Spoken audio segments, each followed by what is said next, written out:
Hey guys, welcome to the Jaymarkets Podcast. My name is Jasoma, and we're here with. Dre. And Dre is an amazing artist. He creates a lot of great things, and as you know, this is the first episode that we have ever had, and we're just going to get to know Dre in the Augusta area. Um, of course, we want to know a little bit more about our small business owners and people who are really making an impact. And I think that Dre is just an important person in the community, and what we go over is going to be really important for the community. And what I really want to do is know more about you and congratulate you on winning the contest. like I I really wanted to do something for you guys, and I do review the input that you guys give when it came to the list that you did fill out, and it was really impactful. So that also did play a part in why you won. So I really appreciate you going ahead and taking the opportunity. Oh, I appreciate the opportunity. Of course. So we're gonna start with an icebreaker Okay. with just a simple question.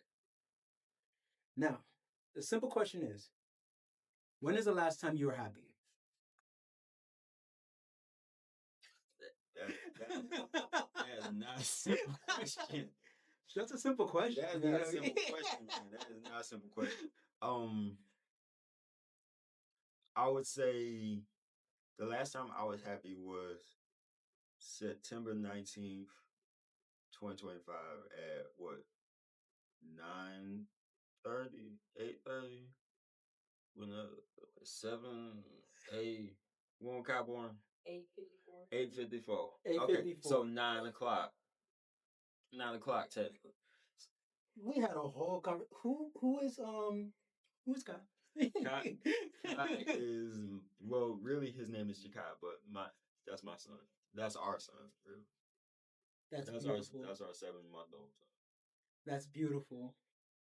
Okay, so if you could tell me, I know it's just a simple question. Why was that so important and impactful to you?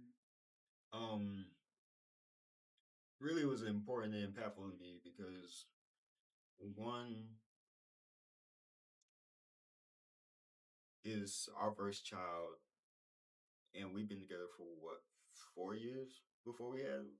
So 4 years. We're now at 5 years of being together, and also the fact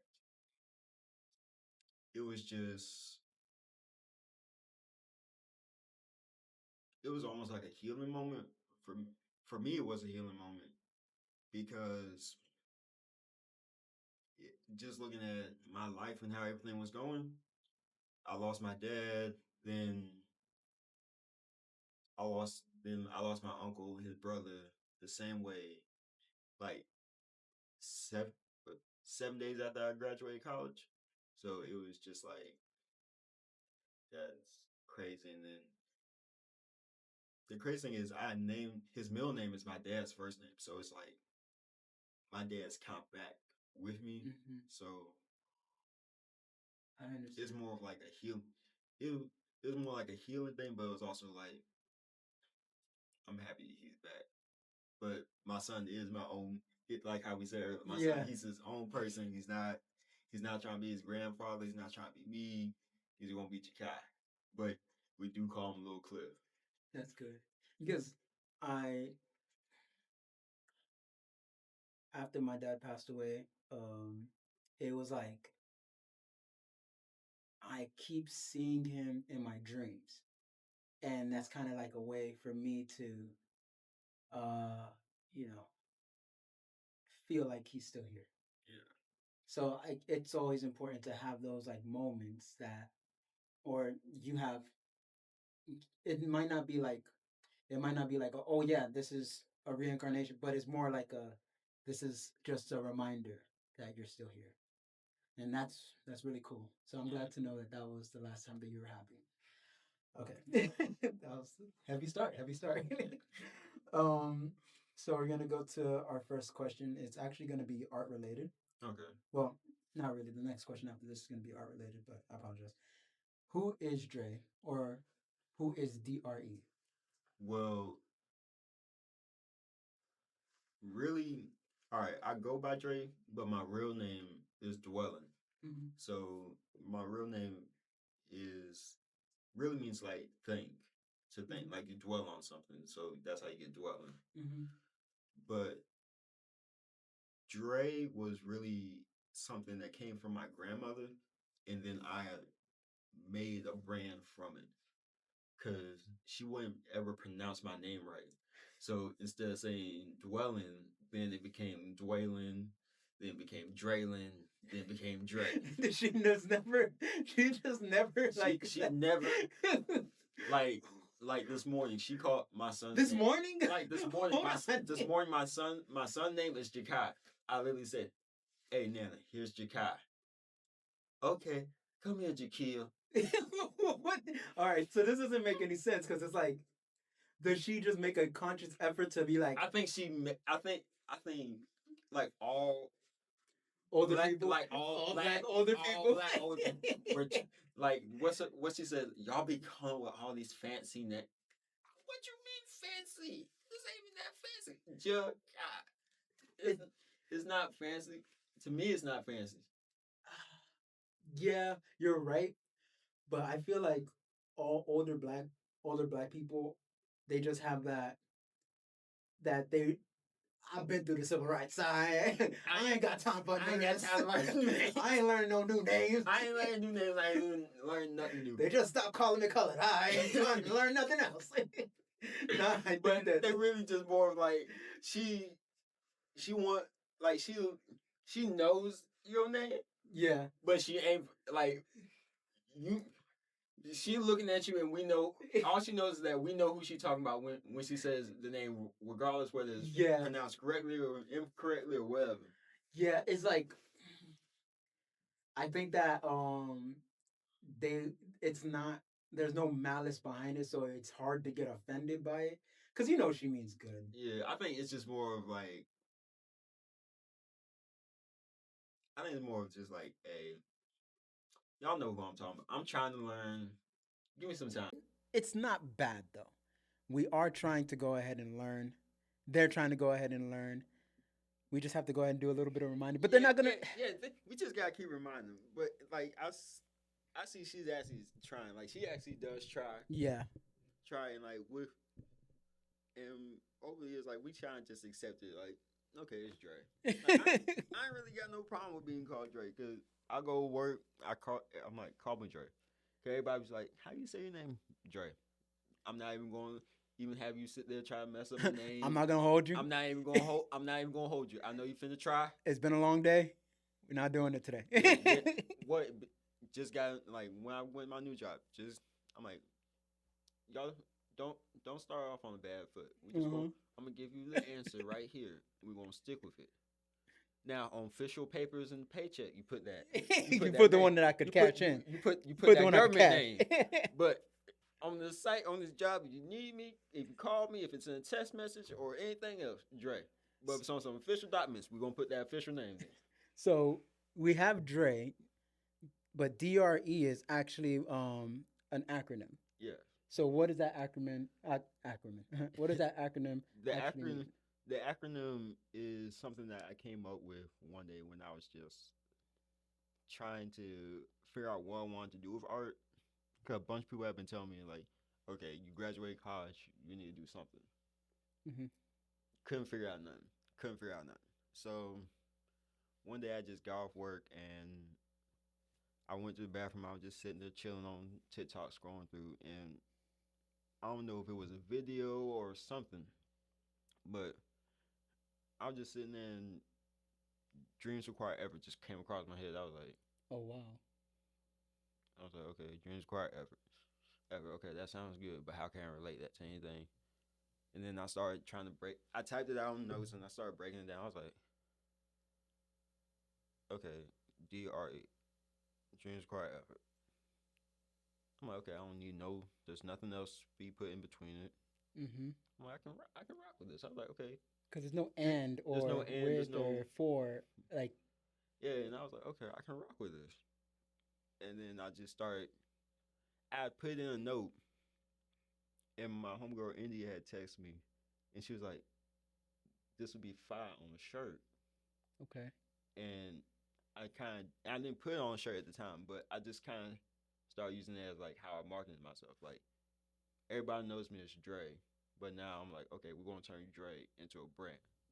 Come like as an artist, I have my art, but what's my brand? And I thought about it, I'm like, the artist itself is the brand. So Dre, your dream requires effort. So that's how we got Dre, D.R.E. That's incredible because my follow up was literally going to be, how did your vision come to fruition?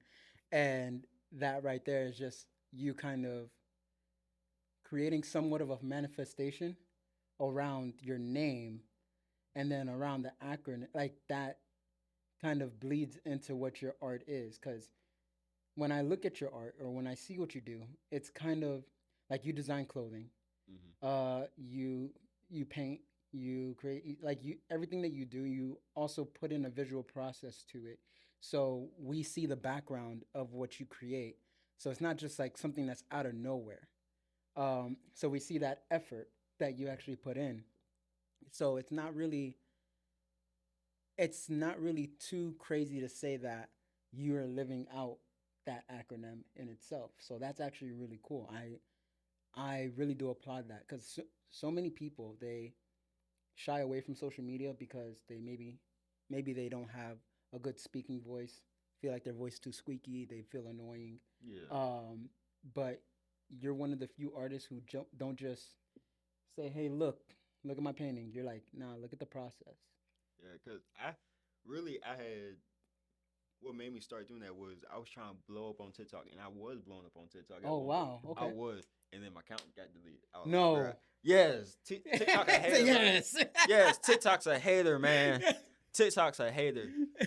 Cause really, what and it's the fact they just deleted it off of because of art, and I was like, okay, y'all fake for this. But what I did was I seen how other artists were showing somewhat of their Mhm. process, and I was like, okay, I need more content to actually post, and because some paintings would take me months, months and months. I was like, okay, if I got content of me painting, I was like, okay, I can start doing little edits, and Yeah. I started seeing how other artists were taking edits and stuff of them just taking little clips of them painting and making video edits, and I was like, okay, I can do this and use this as filler between the reveals of projects, and at least show people how I did stuff, what Mhm. my process is, how I create. That's insane because it's like I think that a lot of people think that art is just a traditional process, and you do the outlines, you do the painting, but there is a lot more. And I think that when you showcase that creativity that you put behind it, especially since, I mean, you spray paint your clothes, which is something that I literally don't have the confidence to ever try to do because I just feel like I'll mess it up. And with that, like, How did that come about? what, spray painting the clothes? Yes. Spray painting the clothes came about because I got bored and I was Oh, finna go okay. into a 12-hour shift. And I was really just like, I had done drew on everything I could have drawn on at work. I work in a plant. I work in a fiberglass plant. So before I got promoted, I was drawing on the paper tubes we used Oh to wow. wind fiberglass on. Okay. So I would every shift it would be like a paper tube this big, covered in drawings. Just because I'd be sitting there while the machine run, just drawing.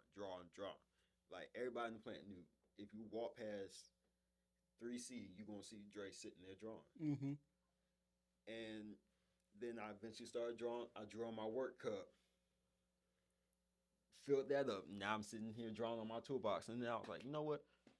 I'm gonna just draw on the shirt. And I went drew on like 3 shirts, and I drew on a couple of shirts, and I was like, okay, I like this. And then I was like, you know what? Let me try spray paint, Oh wow. cause Okay. I was like, I've done spray paint, but I ain't really get into it. I just picked it up and used it as like a way to create backgrounds. So then I was like, all right, I got simple drawings. I'm gonna take my little work doodles and I'm put them on shirts because they're simple, they're easy. It's bold lines, nothing too hard. And I tried it out and I wore it work. Everybody started looking like they were like, that's tough. Like I want one. Yeah. now I got like what I went. So I did a jacket, a Cohort jacket for my coworker. That's when I post. That's the first one I posted, and after that, I got like 5 orders from coworkers, Oh, and really? everybody was like, "Yeah, So we want." these weren't like, oh, yeah, let me get one like whatever, and you just like do charity type of work. It was more like, nah, I wanna buy it. Like what happened was like really because it was one of her homeboys from her hometown, and he works with me, and I was sitting looking at his jacket, and I was just like, "Dog, let me draw on your jacket," and he was like, "All right." Like literally, What? that's literally how I asked KT. I was like, "KT, let me draw on your jacket." And he was like, "All right, go ahead, twin." Brought it back to him the next day, and he was like, "I did not think you were gonna do this jump that quick and that easy and have it that fire." That's incredible. So now you're somebody who's like kind of known for spray painting on their clothes. Do you think that have you gotten like negative like backlash about it? Like people being like, "Yo, this is garbage, bro. Like, what are we doing?" Like in the I've had negative backlash, but I will say it. it the crazy thing was the negative backlash wasn't even from the people who wanted to buy the art. It was really more from family. In all honesty, it was like, Really? yeah, Always. like it's not just to throw it out as like my family doesn't support me, but I will say I think sometimes your family wants to support you, but they just don't understand the dream or the path you have to go down to gain the success Yeah. and be what you want, what they want you to be, or what you're trying to be. Yeah. I Because I get that. Yeah. Go ahead. because like like like most black parents, it's like Hmm. my kid's doing this, and this, and like everybody says their parents not comparing them.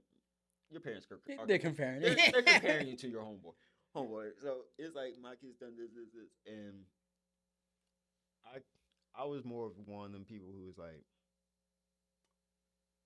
I know the path I'm taking is not chosen by many. It's really not chosen by me, especially within the black community. Being an artist, it's not seen as something like seen as like a serious career unless you take off and like go viral like crazy. But like the crazy thing was with the family member was they had looked at they had looked at my pain and they were like, no one would actually want to buy this Wow. because. But the more and more I kept talking to them, the more and more I realized, okay, you don't want to buy this because it's not something you want. But at the same time, you also got to look at you're not my audience. Yes. Now you want landscapes and portraits. Yes, I can produce a landscape and Hmm. a portrait, but you're looking for a certain style. But my style is not the one you're looking. You're looking for like realistic style. I'm not going to give you a realistic style. It's just not your. It's It's just just not not you. my. It's not my forte. It's not my taste. It's not something that if I can paint a realistic painting, oh, I would probably sit there and be like, I'm amazing. But that's not me because it doesn't.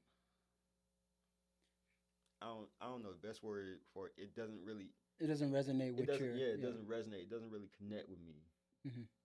because I feel like I'll get too deep in trying to make it right, and that'll burn me out before I can even really get into it. That's very interesting because people don't really acknowledge that burnout period from trying to make something so perfect because you stop with the creativity and passion.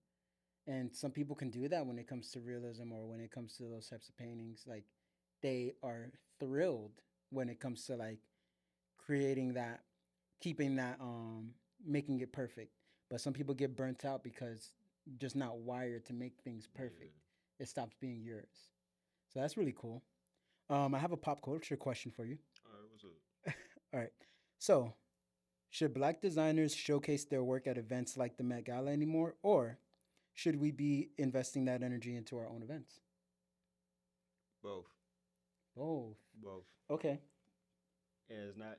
And like I know with like most of the time, like many people look at the Met Gala and they see it almost as a Marie Antoinette type of scenario. Like Mm-hmm.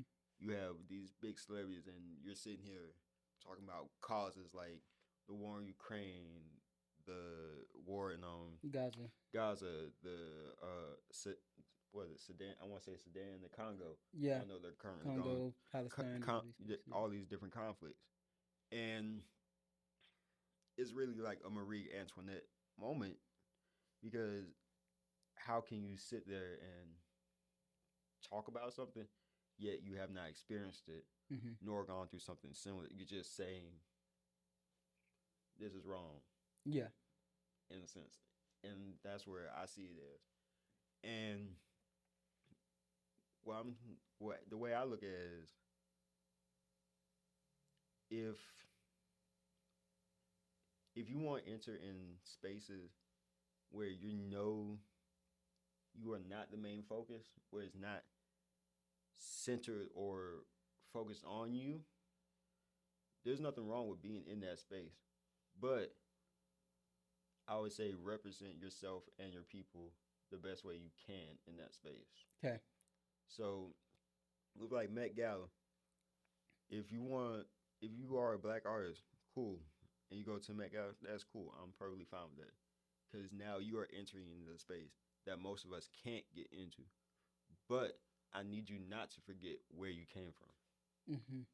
and that's why I feel like many artists somewhat forget when, and like really it's very visible in like musical artists. Like with most rappers, you can tell when once he got the money, you listen to the album. Yeah. Once they got the money, and you listen to the album when you in the trap trying to get the money. Mm-hmm. That the album when you made the trap going, that's the banger. That's the classics everybody be talking about.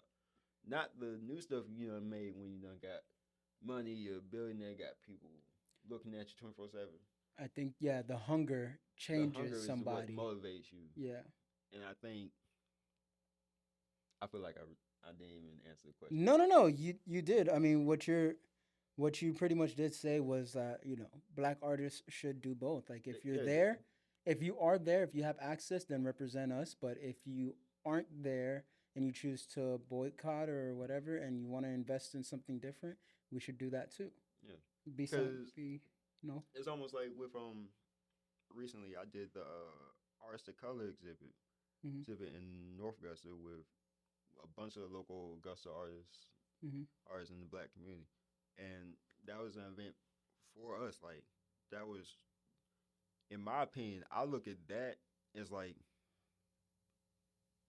to me that's my version of the Met Gala for me. Yeah. That's my artistic Met Gala, even though many people don't know about it, but I see that as my Met Gala because Mm-hmm. I see so many artists from around the area that I may not see y'all every day, but I see what y'all do on social media. I see the work y'all do, and I see the artwork y'all have throughout the city. And it's like, okay, we can all come together and we can talk about and celebrate each other's work and all that. That's actually yeah. That's a really good answer because I think that so many people are so focused on picking a side that we lose an opportunity. And there are some people who are so focused on gaining that opportunity that they forget where they originated from. And it's important to know both. A quick question. Is there still like a red light like on top or red timer? Everything fine there on that end?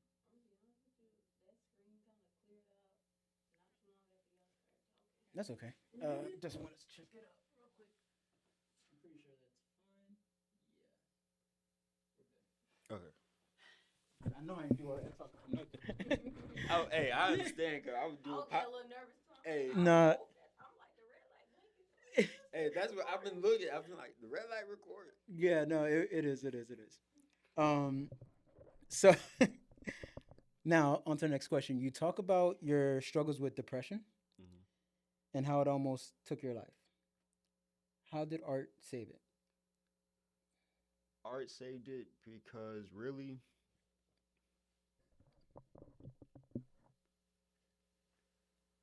I really how art saved me was when I was in college. I kind of stopped drawing. Was taking no drawing classes. I was trying to do engineering. Mm-hmm. Focus on engineering. Focus on engineering. I felt like everybody kind of wanted me to be an engineer because my uncle was an engineer. My cousin just graduated. Oof. He was an Okay. engineer. I was trying to kind of follow them and just get out of South Carolina because my cousin, he graduated from the Citadel. Graduated from the Citadel. Next thing you know, he all the way in Denver, Colorado, working for Lockheed Martin. My uncle, he graduated in South Carolina State. Next thing you know, he in Columbia. Then he jumped up to Maryland. Now he's working with the federal government, That's and incredible. engineering, doing stuff with missiles and nuclear subs and all kinds of stuff. So I kind of was like trying to. I saw engineering like how everybody else was seeing like basketball and music. That was like their Oh, way to get okay. out, and I just ignored my own passion. Cause I was trying to do what everybody else wanted me to do, so I could just get out. And I was already fighting with depression, and then I'm sitting here doing engineering.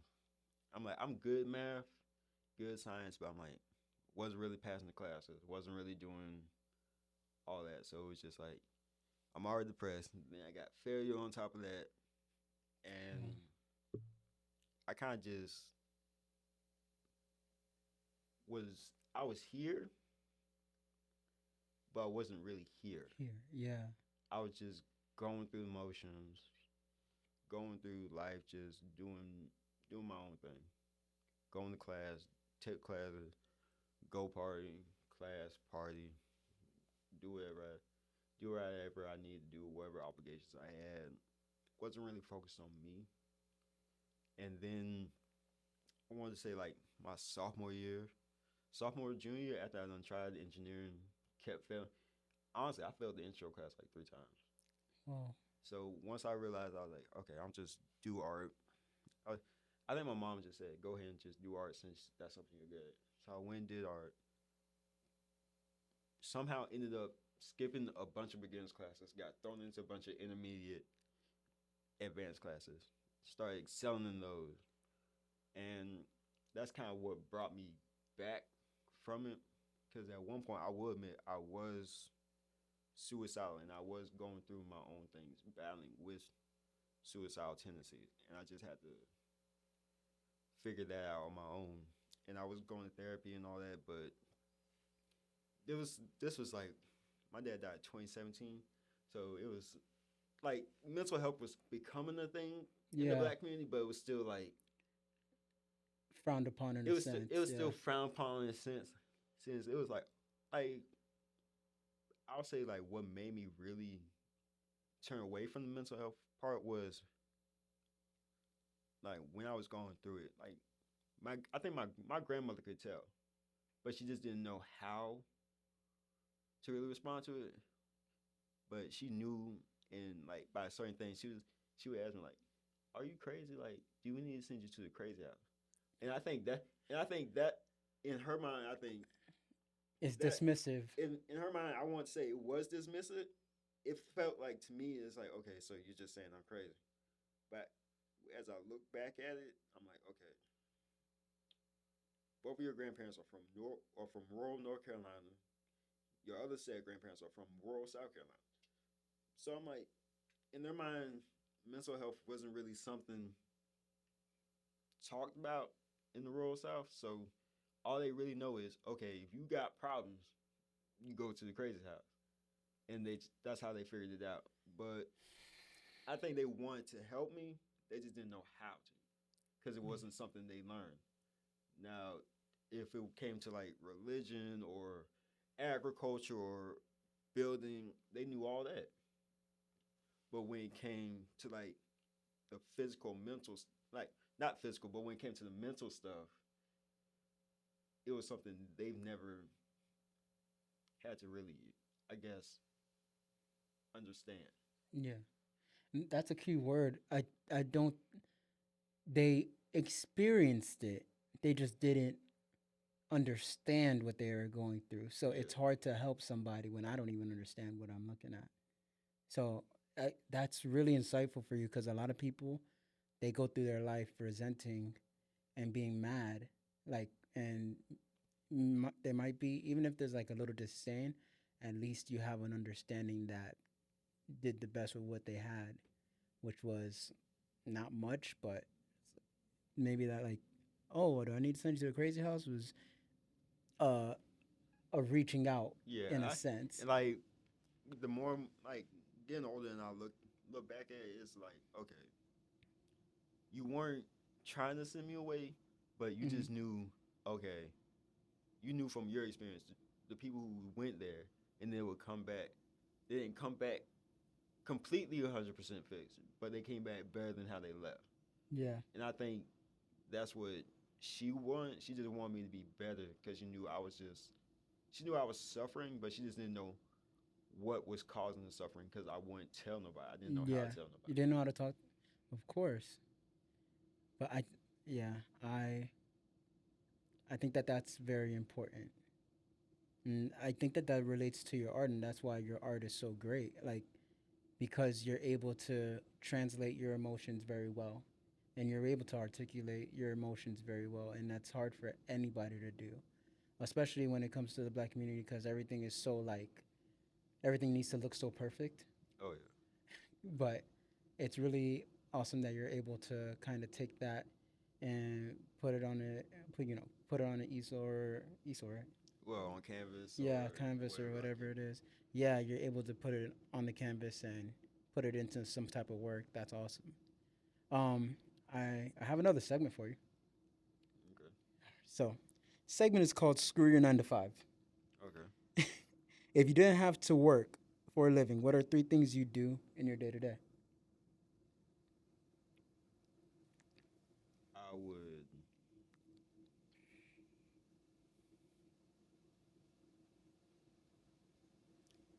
I would spend time with my girlfriend and my son. I would paint. I would really just paint. And I guess just be alone. Like go fishing and just be alone. That's actually interesting. A lot of people would choose to be around a lot more people. But solitude. Um, I think my three things would be I'd I'd start skating again. I'd learn how to I'd cook more, and I think I would learn how to grow my own food. I think those are three things that I would do. All Mm. right. So you Uh huh. see more of independence. Yeah, I guess it's just like because I look at things around and I'm just like, if I could just do this on my own, like so my fiance and I, like we're living at her mom's house because we have our place in Atlanta, and then we moved over here to like be closer to her mom and stuff like that.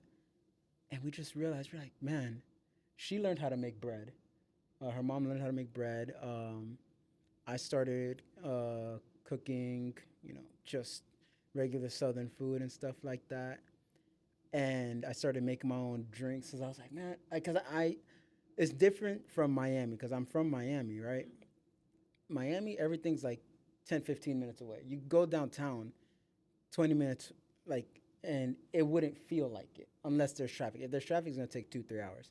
But if there's no traffic, then it's like 20 minutes and it's a straight shot. You don't have to worry about like deer or going on the curb. Like, so that's really what drives me away from going anywhere when it comes to here. So I'm like, all right, let me just buy a bottle of vodka and learn how to make some mojitos, or let me learn how to make a Cosmo, or like so. I'm learning how to make all these things, and I'm like, man, I don't need to go out. Oh yeah. So the more I'm learning these things, the more fun it is. I make a few espresso martinis, and then I throw on an episode of Z-Way or something like that. I don't know if you guys know who Z-Way is. She's a podcaster or whatever, or interviewer, and me and her we just do that, and it's just a lot more fun than me going out to the bar ordering a drink that's 8 times more than what I would have paid for the bottle itself, and just having to drive. And I don't want to drive back, so I'd have to Uber over there. So the night is just a lot. Yeah. So I mean, I just like to be would be like to be more independent, and I think if I had time, then that would be my thing. Yeah, with mine, the reason why I listed my three Mm-hmm. was really more of with what with my job. I work in a plant, so Mm-hmm. I'm sitting here, got people in my face. I'm sitting in this building with no windows. Ah. I'm stuck in here for 12 hours. I'm in here from literally 7 a.m. to 7 p.m. And even longer if I decide to do overtime. So it's just more of I try to get away from as many people, away from all the foolishness, away from all the dumb stuff, and try to get somewhere more grounded and then be with people who actually know me and care about me Yeah. and not just people who need this product or need this machine working. I think that's really, really impressive because it's like a lot of people have trouble being alone, especially since like the pandemic and stuff like that. And I was very much an extroverted person before it. Like I was outside, like every party, like I'd go. And then after the pandemic, I just didn't know how to talk to people anymore. Like I would literally, if this was happening, um, after everything just opened back up, my voice would be trembling. Like I didn't know how to talk to people anymore. It was really difficult. So it's funny how it's like you're like, nah, I'm actually cool with going back to that. I Like don't. I wasn't cool with going back to pandemic, Not but pandemic, but it's like the I choices. was cool of more of just the limited amount of people. I would say Yeah, like that. It wasn't like you have as many people as you want. It was like yeah. I was more of like okay, only 8 to 10 people can be. Oh, You don't bet. need. You I ain't don't. gotta worry about that many people all up in my The face. capacity was a good thing The for you. Like capacity was great. you I love that. loved it. Too because like I'm already one of them people who feel like I don't know. I guess I'll say like I'm paranoid because like Uh-huh. Yeah, sometimes like I feel like she can see when I'll be walking. If I feel like somebody's watching me, I'll start walking weird. I feel like my walk is off. you start thinking about I'll every start little thinking thing. about every little thing. I feel like somebody's watching me. I don't like that feeling. I Ah, don't like how like that's the reason, and I think that's really why like during pandemic, I was thriving. same, I was same. thriving. It I ain't sounds had so to go. bad. I ain't had to go to work. I was chilling. I ain't had really had to worry about school. I was sitting in my room all day painting. Oh my god, I mean, like I was putting out probably like 3, 4 paintings a day. Not dude, I ain't had to yo, worry about going to sleep. I'm sitting up here drinking coffee all night, painting. Wasn't worry about nothing. that's exactly what. Man, I feel so bad because I feel like people are gonna be like, so you were okay with all those people that? No, I wasn't okay with everybody dying. I was not okay with everybody dying. But I even caught COVID. I thought I was finna die at one you point. see, like I wasn't okay with it, but I will say, I loved the peace that came with it. yeah, there's a lot that we had to learn about ourselves without other people's input at that time. And I think And that's yeah. and then the other thing was like I just happened to see it today, cause no, even during pandemic, we had a pandemic and it was bad Hmm. and everybody was shut down.